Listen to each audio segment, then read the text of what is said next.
सदाकतको बताया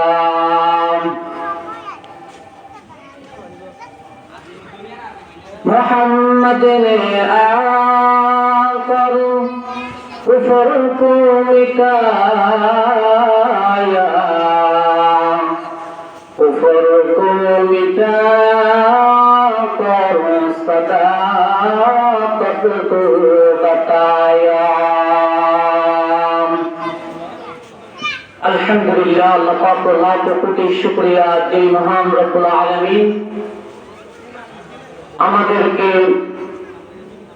ইসলামী মহাসম্মেলনে এসে এবং সর্বপ্রথম আল্লাহ তাআলা আমাকে আপনাদের সামনে কিছু মূল্যবান নসিহত পেশ করার জন্য তৌফিক দান করেছেন এবং আপনাদেরকে আমার মতো নগণ্য ব্যক্তির কিছু মূল্যবান নসিহত শ্রবণ করার জন্য আল্লাহ রাব্বুল ইজ্জত সবাইকে এখানে আসার তৌফিক দান করেছেন।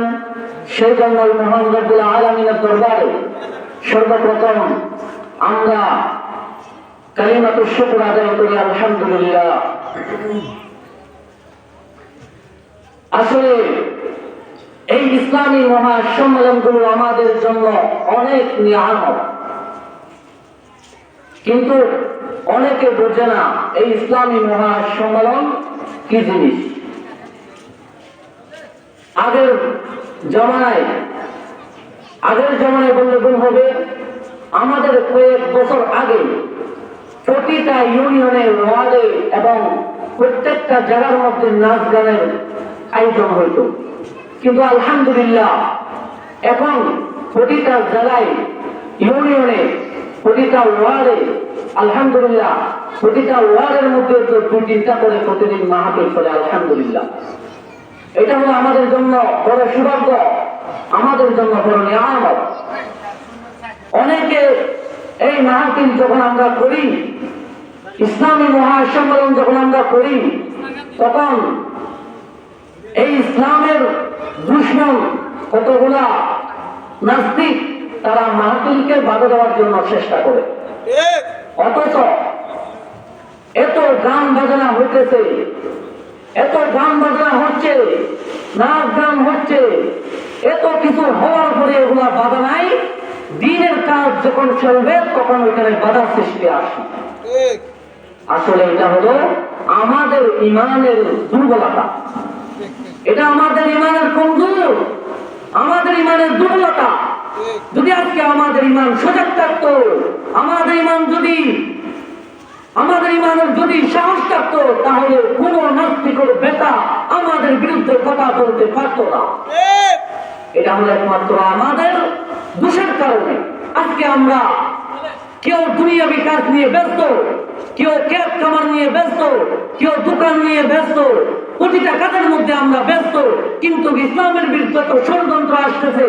এত বিরুদ্ধ কত ইসলামের মধ্যে কত বড় বড় জঘন্য কাজ এরা করতেছে, ইসলামের বিরুদ্ধে কত ষড়যন্ত্র আসতেছে, কিন্তু এগুলা ওরা দেখতেছে না।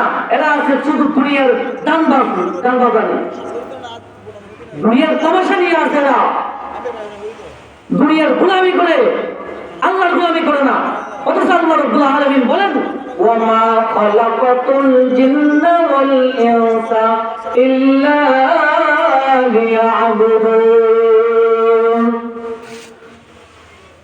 আমার আল্লাহ রাব্বুল আলামিন বলেন, আমি জিন আর মানুষকে সৃষ্টি করেছি একমাত্র আমার ইবাদত করার জন্য, একমাত্র আমার গোলামি করার জন্য, একমাত্র আমার দাসত্ব করার জন্য। আমি একমাত্র জিন আর মানুষকে সৃষ্টি করেছি একমাত্র আমার গোলামি করার জন্য। কিন্তু এখন আমরা ভুলে গেছি আল্লাহকে। হাই হাই হাই, আজকে আমরা আল্লাহকে ভুলে গেছি, রাসূলকে ভুলে গেছি। কেন ভুলে গেছি? একমাত্র কারণ হলো আমাদের সমাজের মধ্যে যুবকরা এখন ছোট ছোট বাচ্চা এখনো পর্যন্ত মোবাইল নিয়ে ব্যস্ত, গান বাজানো নিয়ে ব্যস্ত, টিকটক নিয়ে ব্যস্ত, এতগুলো নিয়ে ব্যস্ত, কিন্তু নামাজের কোনো খবর নাই, মাসআলা মাসাইলের কোনো খবর নাই, মাদ্রাসার দ্বীনি আলোর কোনো খবর নাই। একমাত্র আমাদের সাথে লেগে আছে একমাত্র মোবাইল। এই মোবাইল হলো আমাদের বড় ক্ষতিকর, কিন্তু আমরা বুঝি না। ছোট ছোট বাচ্চা মোবাইল নিয়ে এদেরকে গান বাজনা নিয়ে এদেরকে তামাশা করে মোবাইল নিয়ে তাদেরকে ব্যস্তর মধ্যে রাখে। একমাত্র এগুলো হলো আমাদের দোষ। আমি বলবো এগুলো হলো মা বাবার দোষ। যদি মা বাবা ঠিক হয় তাহলে কোনোদিন ওই সন্তান নাস্তিক হতে পারে না। যদি মা বাবা ঠিক হয় তাহলে কোনোদিন ওই সন্তান বেঈমান হতে পারে না। যদি মা বাবা ঠিক হয় তাহলে ওই সন্তান কোনোদিনও নামাজ না পড়ে থাকে না। যদি মা বাবা যদি ঠিক হয় তাহলে ওই সন্তান কোনোদিনও মদ গাঁজা এগুলা খাবে না। একমাত্র কারণ হলো আমাদের দ্বীনি শিক্ষা নাই। এই কারণে আমরা আজকে মোবাইল নিয়ে ব্যস্ত, গান বাজনা নিয়ে ব্যস্ত। কত সৌভাগ্য, আলহামদুলিল্লাহ, আমাদের এলাকার মধ্যে কত বড় একটা প্রতিষ্ঠান। আজকে আমরা দেখি প্রতিষ্ঠানের মধ্যে ছাত্র নাই, ছাত্র হলো সব স্কুলে। হ্যাঁ, আমি স্কুলের বিরুদ্ধে বলতেছি না, ডাক্তার হতে হবে, ইঞ্জিনিয়ার হতে হবে, সবকিছু হতে হবে, কিন্তু সর্বপ্রথম আগে সন্তানকে দ্বীনি আলম শিক্ষা দিতে হবে। এই দ্বীনি আলম শিক্ষা দিলেই তখন ওই সন্তান আর কোনোদিনও মানুষ হতে পারবে না। আমি আপনাদের সামনে একটা কোরআন আয়াত তিলাওয়াত করেছি। আল্লাহ রাব্বুল আলামিন কোরআনের মধ্যে বলেন, বিসমিল্লাহির রহমানির রহিম, ইয়া আইয়ুহাল্লাযীনা আমানুত্তাকুল্লাহ ওয়া কুনু মা'আস সাদিকিন। হে ঈমানদার বান্দা, তোমরা আল্লাহকে ভয় করো এবং যারা সত্যবাদী তাদের সাথে চলো, তাদের সাথে থাকো। কারা সত্যবাদী তোমরা তো নিজেরাই বুঝবে। সত্যবাদী কারা? দুনিয়ার মধ্যে একমাত্র সত্যবাদী হলো, দুনিয়ার মধ্যে একমাত্র উত্তম মানুষ হলো উলামায়ে কেরাম। উলামায়ে কেরামের সাথে তোমরা থাকো, উলামায়ে কেরামের পিছনে তোমরা কথা শোনো, উলামায়ে কেরাম যা করে তা তোমরা শোনো, উলামায়ে কেরামের পরামর্শ মতো চলো। যখন তোমরা উলামায়ে কেরামের আলেম উলামার পরামর্শ মতো চলবে, কোনোদিনও তোমরা অমানুষ হবে না। সত্যবাদীর সাথে থাকতে হবে। আজকে সত্যবাদীর সাথে আমরা না, আমরা কার সাথে? আমি একটা টাকার লোক, আমি আর একজন টাকার লোকের সাথে বসবাস করি। আমার সম্পর্ক আরেকজন টাকাওয়ালার সাথে, কিন্তু ওলামাদের সাথে নয়।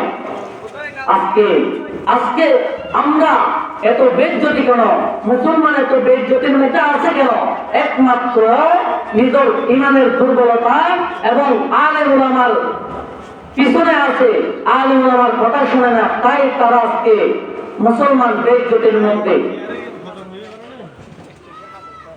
আল্লাহ রাসূল সাল্লাল্লাহু আলাইহি ওয়াসাল্লাম হাদিসের মধ্যে বলেন, وقال رسول الله صلى الله عليه وسلم المرء مع من أحب। তুমি যাকে মহব্বত করবে, তুমি যাকে ভালোবাসবে, তুমি যার সাথে বসবাস করবে, কিয়ামতের দিন তুমি তার সাথে হাসর মাসর হবে। তুমি যাকে মহব্বত করবে তার সাথে তোমার হাসর মাসর হবে। তার মানে আমরা যদি আলেম ওলামাদের সাথে মহব্বত করি, আলেম ওলামাদেরকে যদি মহব্বত করি, আলেম ওলামাদের সাথে যদি আমরা থাকি, আলেম ওলামাদের সাথে যদি আমরা মহব্বত করি, এদের সাথে যদি আমরা পরামর্শের মতো চলি, তাহলে আমরা কিয়ামতের দিন আলেমদের সাথে থাকবো। এবং আলেমদের মর্যাদা কত বড়!